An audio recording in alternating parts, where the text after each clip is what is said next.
DocTalk is brought to you by MERCK Animal Health, the science of healthier animals. Hey folks, thanks for joining me today on DocTalk. We're going to talk about suckling calf pneumonia, otherwise known as summer pneumonia, in calves that are still on the cow. My guest is Dr. Terry Engelken. He's a professor at Iowa State University's College of Veterinary Medicine. He is an expert in cow-calf production medicine and really a fantastic veterinarian for our beef industry. It's going to be a great show. We're going to talk about some of the risk factors and things you can do to prevent calf pneumonia on your ranch.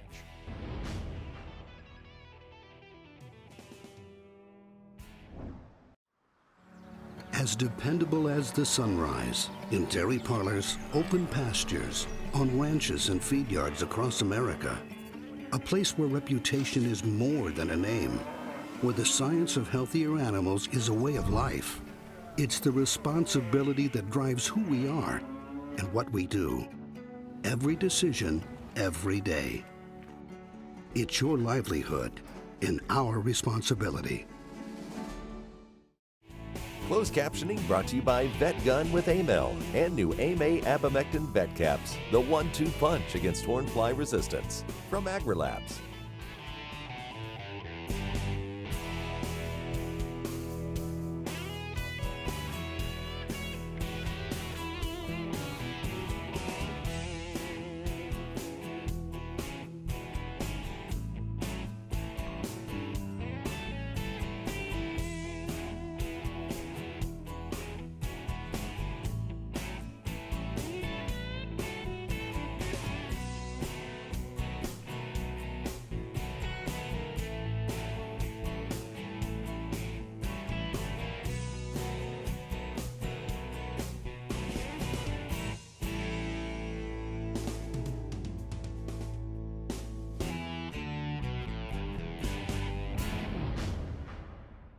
This segment is brought to you by the Beef Quality Assurance Program and the Kansas Beef Council, improving animal care and beef safety for more than 20 years.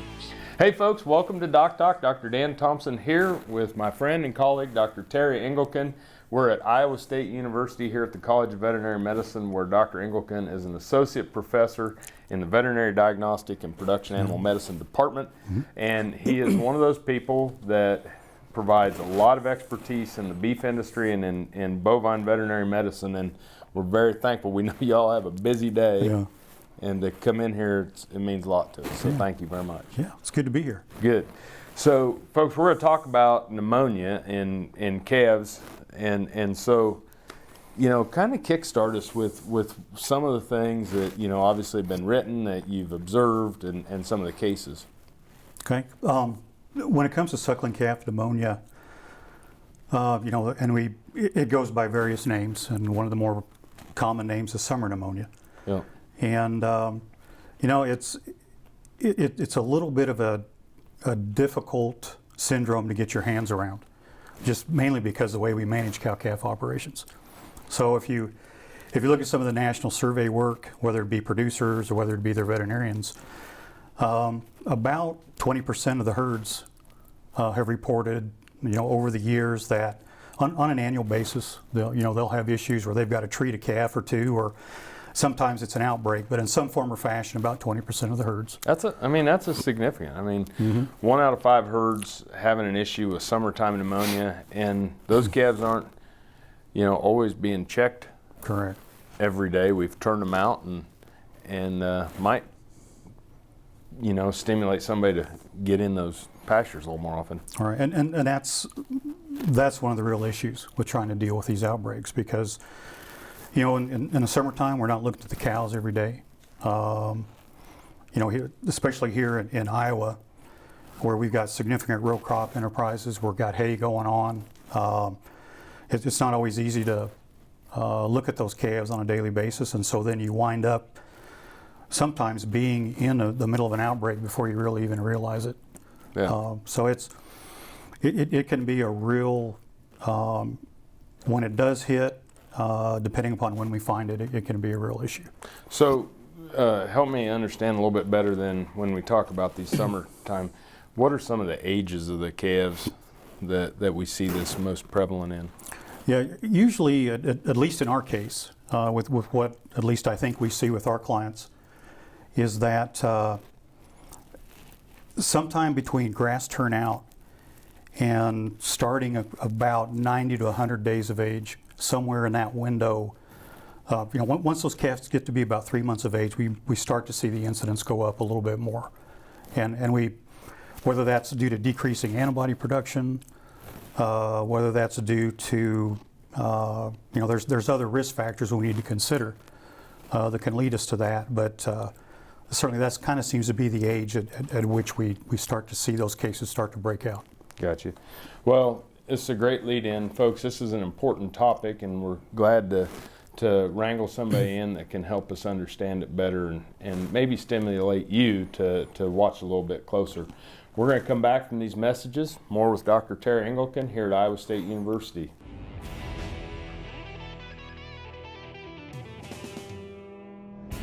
Hey folks, welcome to our Cattle First Minute, sponsored by Boehringer Ingelheim Vet Medica, and today we're going to talk about clostridial vaccines.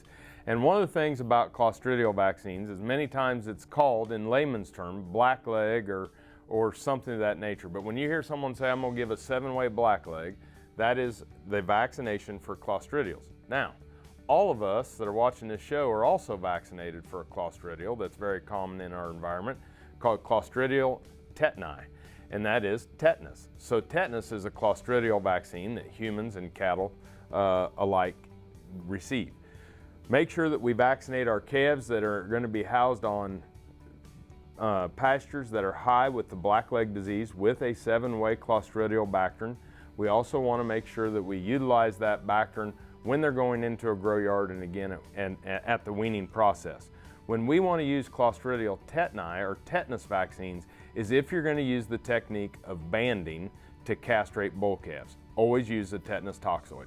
Clostridial vaccines have been around forever. They're one of the most effective vaccines that we have in the world, and they work really well.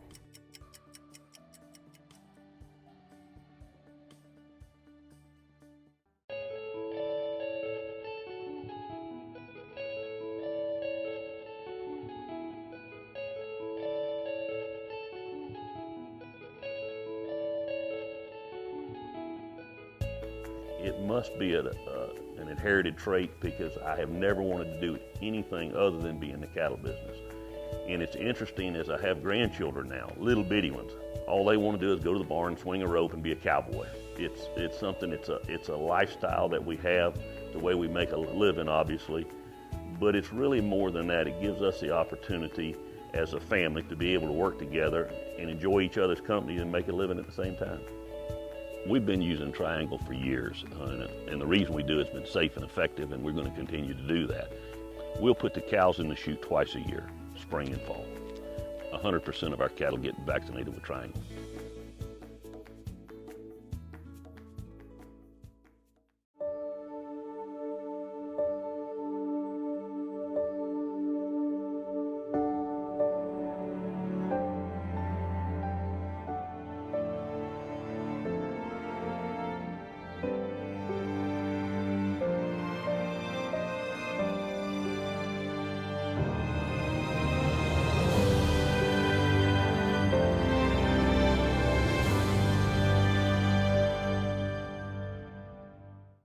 This segment is brought to you by the Beef Quality Assurance Program and the Kansas Beef Council, improving animal care and beef safety for more than 20 years.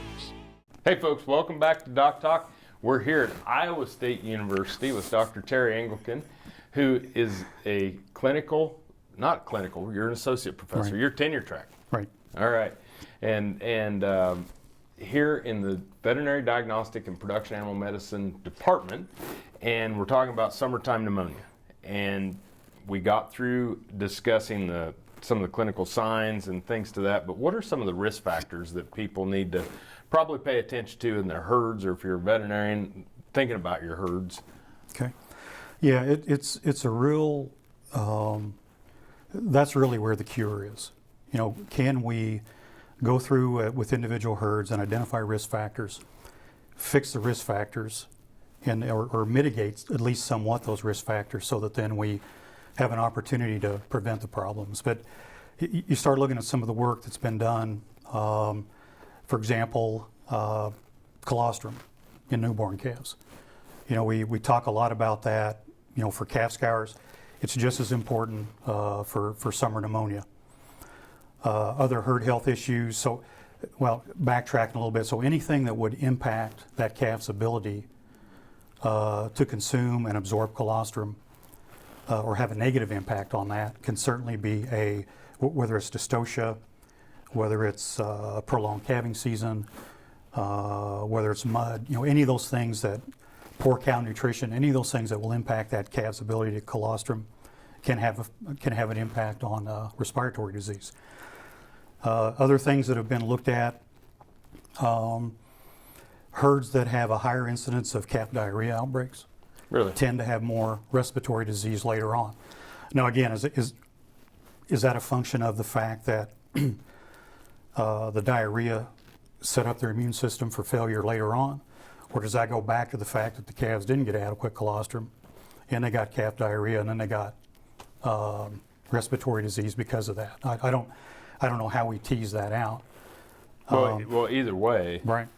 It's cluing you in that there's something not right with the immune system of those calves. Right. And so, cow herd nutrition. Again, we're understanding more and more about that uterine environment in the last trimester of pregnancy and that big impact that it has on calf health. So cow body condition score can be a risk factor. Things like some of the management practices that we do, such as creep feeding, estrus synchronization protocols, where we gather cows and calves together, maybe stress them a little bit, give those calves, where we take them from a pasture situation and through our management start to mingle them closer together to where we can see some pathogen spread from that. It may also be associated just from the fact of some stressful handling during those particular times. Other things that go along with that is the overall herd health program. Again, we need to understand how to build a vaccination program and work with your veterinarian to define what a sick calf is and run the diagnostics so that we have an opportunity to, again, use that part of it or stimulate that calf's immune system as a way of mitigating these outbreaks, as they come up. Sure. Well, it's all fantastic information on the risk factors, and when it's probably multifactorial. Correct. Absolutely. And one or two things alone may not tip them over, but 2 or 3 or 4 in the perfect storm, we have an outbreak. So, folks, when we come back, we're going to talk more about calf pneumonia or suckling calf pneumonia with Dr. Terry Engelken. You're watching DocTalk. We're glad you joined us.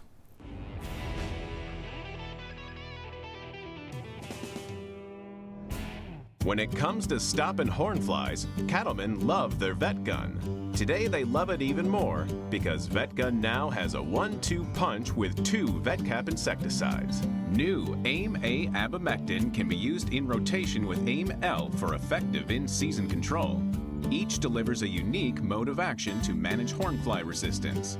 So start your in-season rotation program with AIM-L and new AIM-A abamectin VetCaps from AgriLabs. When you're in the cattle business, no matter how much it's a business, it still starts with cattle. It's this basic notion that sits at the core of how we approach things at Boehringer Ingelheim. We understand when you put the cattle first, it just naturally leads to doing the right things. If you want to do well in this business, you start by doing right. Take care of the cattle, and they'll take care of you. You spent countless hours building a strong operation. But when it comes to trichomoniasis, the odds are stacked against you. It takes just one infected bull to take down the whole herd. Damage could include open cows, lost pregnancies, and lost profits. The good news is with TrichGuard, a herd doesn't have to feel like a house of cards. Valley Vet Supply is devoted to providing information and professional quality products at reasonable prices. Valley Vet Supply. This segment is brought to you by the Beef Quality Assurance Program and the Kansas Beef Council. improving animal care and beef safety for more than 20 years. Hey folks, welcome back to DocTalk. Dr. Dan Thompson here with Dr. Terry Engelken. We're here at Iowa State University and we're talking about summertime suckling calf pneumonia, and we've gone through what it is, who it affects, some of the risk factors, and now let's talk about how we diagnose it. Obviously work with a veterinarian, Right. But what are some of the things we need to think about diagnostically? Yeah, and that becomes a real challenge. And again, where you're dealing with operations that don't see the cows every day and don't see the calves every day. So a lot of times we're, again, kind of when you're backed into that corner where you've got some sick calves, but there are some options, and I think not only for the short term in terms of treating sick calves now, but also planning for the future in terms of if you're working with your veterinarian to put together a vaccination protocol on a prevention side. That's really where the diagnostics become important. And nobody likes to have dead calves, and nobody likes to spend money on dead calves. But if you do have an opportunity to get a necropsy done on a calf to where we can get the lungs looked at, get some culture work done, get some virology done, again, that really will give us some real insight as to what's causing the problem and how we might build a treatment protocol. And then also on down the future, then again, how would we design a vaccination protocol to help prevent it? So there's the dead calf that again we can use. The good news is that there are some pretty effective diagnostic tools that we have that we can use in the live calf, and they may range from one of the most common things we'll use is a deep nasal pharyngeal swab. We're again working with your veterinarian to get a swab placed correctly, get multiple samples taken, and both from sick calves and healthy calves, so that you can compare the difference. And so as you look at these sick calves, it becomes very important. We talk a lot in our profession about case definition, and what we're trying to do there is say what exactly is a sick calf. How are we going to define that? And so as we look at that, we want to look at those calves that are showing clinical signs of pneumonia. They're breathing abnormally. Right. We'd like them to have a fever, preferably over 104.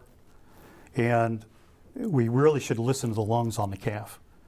Have your veterinarian do that and figure out, is this a sick calf or is it maybe something else? And so then from there we sample sick calves, several sick calves and several healthy calves. And then we compare what are we seeing in the healthy calves compared to the sick calves. And that then will give us some indication as to what organisms are involved. Is it bacterial? Is it viral? Is it both? What antibiotic might be most effective in that situation?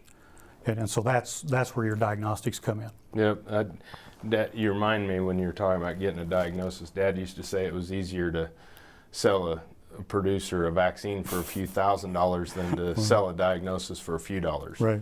And so working together to in that preventative medicine and getting the right diagnostics just makes a lot of sense. Great resource. Folks, when we come back, we'll wrap up with Dr. Terry Engelken here at Iowa State University.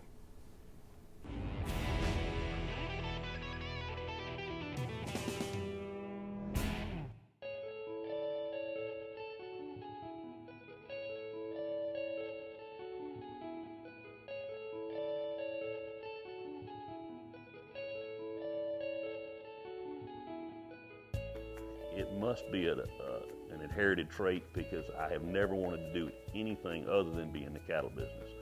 And it's interesting as I have grandchildren now, little bitty ones. All they want to do is go to the barn, swing a rope, and be a cowboy. It's something. It's a lifestyle that we have, the way we make a living, obviously. But it's really more than that. It gives us the opportunity as a family to be able to work together and enjoy each other's company and make a living at the same time.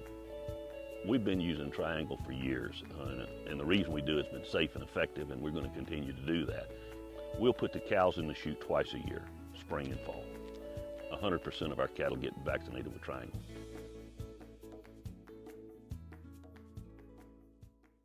When it comes to stopping horn flies, cattlemen love their vet gun. Today they love it even more because VetGun now has a 1-2 punch with 2 VetCap insecticides. New AIM-A abamectin can be used in rotation with AIM-L for effective in-season control. Each delivers a unique mode of action to manage hornfly resistance. So start your in-season rotation program with AIM-L and new AIM-A abamectin VetCaps from AgriLabs. No matter where, no matter why, the Veterinary Health Center at Kansas State University is committed to providing quality patient care to animals and exceptional customer service to their owners.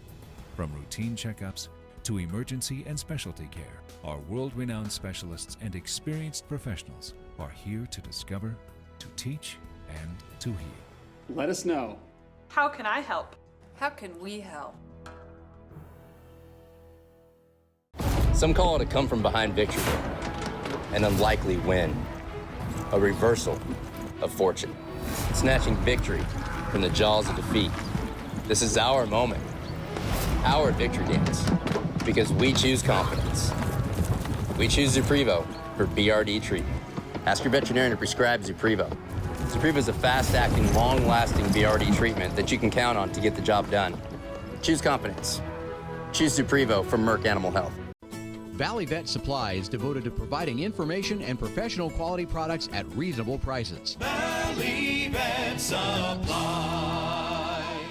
This segment is brought to you by the Beef Quality Assurance Program and the Kansas Beef Council, improving animal care and beef safety for more than 20 years. Hey folks, welcome back to DocTalk. Dr. Dan Thompson here with Dr. Terry Engelken at Iowa State University, and kind of like what we did with Dr. Cooper, you're a K-Stater in an Iowa Stater's building shirt, and I'm an Iowa Stater in a K-Stater shirt, but today we both are going to wear red and cardinal and gold, but and try to get along. Yeah, we're going to get along. We're going to do fine, and you know, we'll have you down to K-State and we'll both wear purple. Okay, there we go. But it is an honor to be here, and we're very thankful for you to be on the show. Let's talk about prevention. What are some things that, you know, we know the risk factors, obviously, we know some of the diagnostics. How can we put those together to come up with a prevention plan? Okay. Yeah, when it comes to a preventative plan, again, besides, you know, mitigating all those risk factors we talked about, probably the crux of it is going to be a vaccination protocol of some sort. And again, that's where your diagnostics become very important, so that you understand what organisms you're dealing with and how severe they are. What we typically try to do is time our vaccines so that we want the calf as old as we can get it before that outbreak occurs. And if you look at some of the work that's been done, calves less than 30 days of age don't respond real well to a vaccine that you give under the skin or in an injectable product.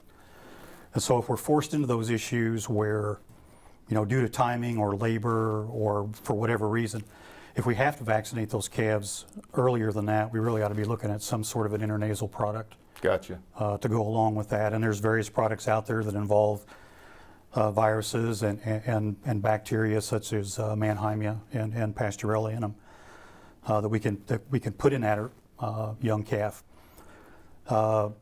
A lot of times what we'll wind up doing as well is using, again, if we could get that calf a little older, we'll combine that with an injectable product that has IBR, BVD, PI3, and BRSV. And that, if you look at the surveys, BRSV is very important in these suckling calves. Mannheimia is very important. Pasteurella is important. IBR is probably out there as well. And again, if you feel like you've got BVD or dealing with BVD, that really becomes a whole herd issue. Right. That really becomes you really need to put a plan together to eliminate BVD as you're going through this. So working with your veterinarian in these typical or these types of decisions become very important. So we talked about those calves really becoming susceptible at 90 to 100 days. So we've got that calves that are at least 30 days of age, and a couple of weeks before that 90-day mark, that's kind of our window to where we feel like our vaccines would be pretty effective to try and get those on board so that we build immunity prior to those calves being exposed and breaking with the disease. Perfect. Folks, a lot of great information. Thank you, Dr. Engelken, for being on the show and spending some time with us. Remember, always work with your local veterinarian, and if you want to know more about what we do at DocTalk, you can find us on the web at www.doctalktv.com. With Dr. Terry Engelken, I'm Dr. Dan Thompson here at Iowa State University, and we'll see you down the road.